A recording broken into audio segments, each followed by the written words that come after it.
Bonjour et bienvenue sur Isobourse. Vendredi 31 juillet 2020, l'indice CAC 40 a terminé la semaine sur une baisse hebdomadaire de 3,5% et le mois de juillet 2020 sur une baisse mensuelle de 3,1% à 4783 points, portant sa perte à 20% sur l'année 2020. Alors à force d'hésitation, l'indice CAC 40 a lourdement rechuté cette semaine, s'éloignant un peu plus du seuil psychologique des 5000 points.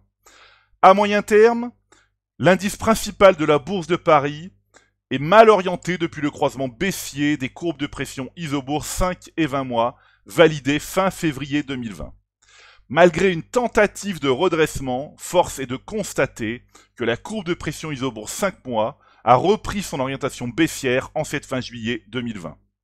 Alors comme je l'indique régulièrement, quand la courbe de pression Isobourse 5 mois évolue au-dessous de la courbe 20 mois, nous savons que nous évoluons dans une phase de marché complexe à moyen terme, mais nous ne connaissons ni l'amplitude ni la durée de l'instabilité. À court terme, et comme je l'avais laissé entendre dans ma précédente chronique, les courbes de pression Isobourse 5 et 20 semaines se sont inversées et ont terminé la semaine sur un croisement baissier. Ma recommandation de ne pas baisser la garde était donc pleinement justifiée. Lorsque l'indice CAC 40 évolue dans une configuration difficile à court et moyen terme, il faut encore plus redoubler de prudence et de vigilance et s'assurer de ne pas être investi sur les actions françaises dont la tendance majeure est baissière. Le logiciel Isobourse a un rôle ultra protecteur pour les investisseurs car il permet d'identifier rapidement les valeurs intéressantes, mais aussi et surtout celles qui demeurent dangereuses. Comme je l'ai encore rappelé la semaine dernière, près de 80% des valeurs du SBF 120 évoluent toujours au sein d'une tendance baissière de moyen terme. Il suffit d'analyser le palmarès de cette semaine du SBF 120, et plus précisément effectivement les baisses, pour comprendre que le recul est indispensable pour l'investisseur qui souhaite durer sur les marchés. Accor a perdu plus de 6% cette semaine. Le modèle Isobourse est à l'écart du titre du groupe hôtelier depuis le croisement baissier des cours de pression Isobourse 5 et 20 mois, validé fin février 2020. Le titre perd 36% depuis le signal. On continue ici avec ADP, Aéroport de Paris, qui a perdu plus de 12% cette semaine. Là aussi, le modèle Isobourse est à l'écart du titre du groupe aéroportuaire depuis fin février 2020, 40% de baisse depuis le signal. On passe ici à Air France qui a perdu aussi plus de 12% cette semaine.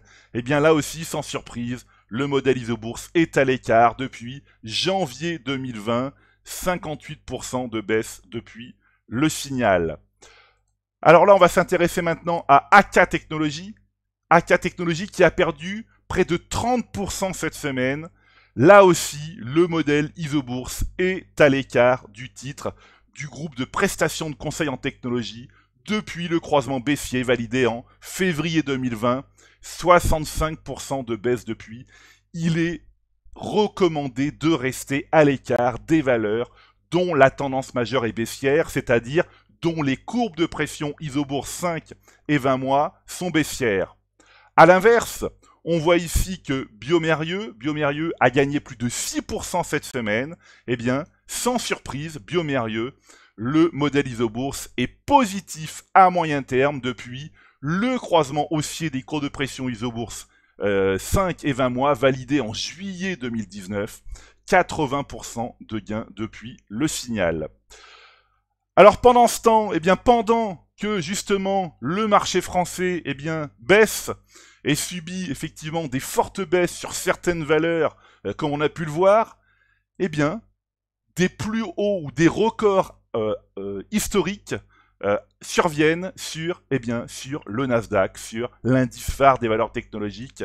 On va le voir ici, sur une semaine, voilà, on a des valeurs qui effectivement, comme Apple a réalisé un record historique, a gagné près de 15% cette semaine, là, sans surprise, voilà, le modèle Isobourse est positif à moyen terme depuis août 2019. Les courbes de pression Isobourse ne se sont jamais croisées à la baisse. On pourrait continuer ici avec le titre DocuSign, donc le spécialiste de la signature électronique, qui a gagné plus de 13% cette semaine, réalisant lui aussi un nouveau record historique 225% de gains depuis octobre 2019, depuis le croisement haussier des cours de pression Isobourse 5 et 20 mois. Et puis enfin, AMD, le fabricant de semi-conducteurs, qui n'en finit pas de progresser, voilà, qui a gagné plus de 11% cette semaine. Le croisement date un peu, il date de mai 2018, 453% de gains.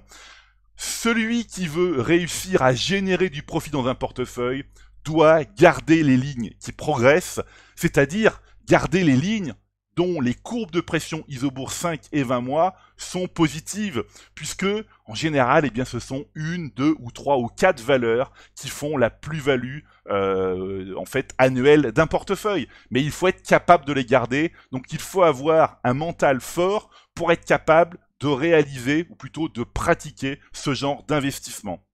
Voilà, eh bien écoutez, c'est maintenant à vous de faire le point de vos valeurs en portefeuille avec Isobourse.